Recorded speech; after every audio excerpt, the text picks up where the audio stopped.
Manx Museum is 100 years old this year. It is home to an extraordinary collection of artefacts and archives that help tell the story of the Isle of Man and its people. To celebrate our centenary, we have curated a special exhibition and podcast, Museum 100, which will feature a kaleidoscope of treasures from our collections. Hello, I'm Katie King, Curator of Art and Social History for Manx National Heritage, and today I'm going to talk about a portrait entitled Ugo by Manx artist Bryan Kneale, painted in 1954.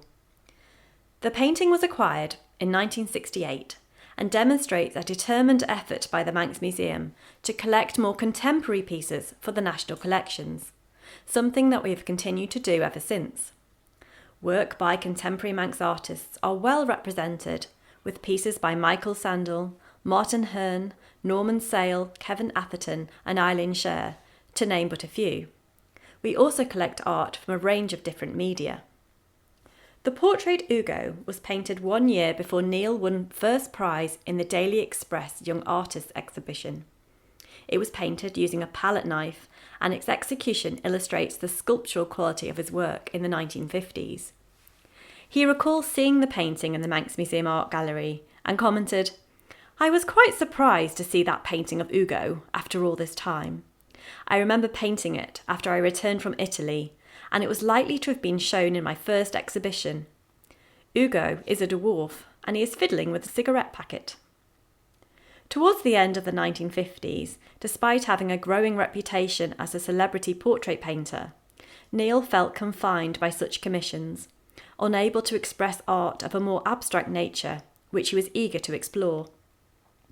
In 1959, he stopped painting altogether and returned to the Isle of Man in an attempt to recapture the essence of his artistic inspiration. During his retreat, he began experimenting with wood and plaster, but a dramatic breakthrough came in 1960 when he learnt the art of steel welding. With remarkable speed, he created a number of large-scale metalwork pieces and had an exhibition of sculpture later that year. He returned to London with his transformation from painter to sculptor complete. With a career now spanning 6 decades, Bryan Kneale is celebrated around the world and is much loved on the island.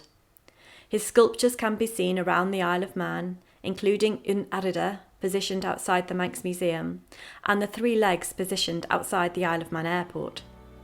A long-standing member of the Royal Academy of Arts, he has inspired several generations of artists. His paintings, sketches and sculptures are well represented in our collections.